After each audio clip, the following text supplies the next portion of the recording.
Mula sa pagiging waiter, isa ng resto bar owner ang isang binata mula Nueva Ecija. Ang kwento ng kanyang pakikipagsapalaran bago nakamit ang tagumpay. Pusuan sa report ni Joseph Morong. Mga boss, alam niyo ba meron na naman tayong na-discover? Jukebox at retro energy with chibugang nakakatakam. Ito ang tambayan /restaurant/time machine dahil tsak na travel back in time ang ganap dito sa Cabanatuan, Nueva Ecija. Pero looking back, talaga namang hindi makapaniwala ang may-ari nitong si Frederick Bellarmino na nakapagpundar siya nito. 19 years old po ako na pumunta po sa ibang bansa. Doon po makipagsapalaran hanggang sa nakaipon po, sir. Tapos ito nanganak po yung upper sir po ng isang restaurant, Jukebox Tambayan po. Nagpalipat-lipat siya ng trabaho sa ibang bansa sa loob ng 4 na taon mula sa pagiging waiter, front desk, clerk, maging tagalinis at sales agent.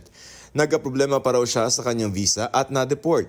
Ngunit hindi siya sumuko dahil breadwinner ng pamilya at nagpaaral sa mga kapatid. Pero ang una niyang naipundar, camera. Naging photographer, videographer at editor na siya naging stable job niya. Inalam ko man sa sarili ko ano yung first love ko. Yun nga po yung photography.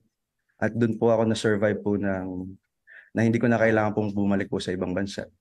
Ang isa pa niyang hilig, jukebox, kung saan galing ang konsepto ng resto bar. Pag-aralan niyo lang po maigi ang tatahakin yung landas at hindi po biro at pagpasok sa mga business po na restaurant.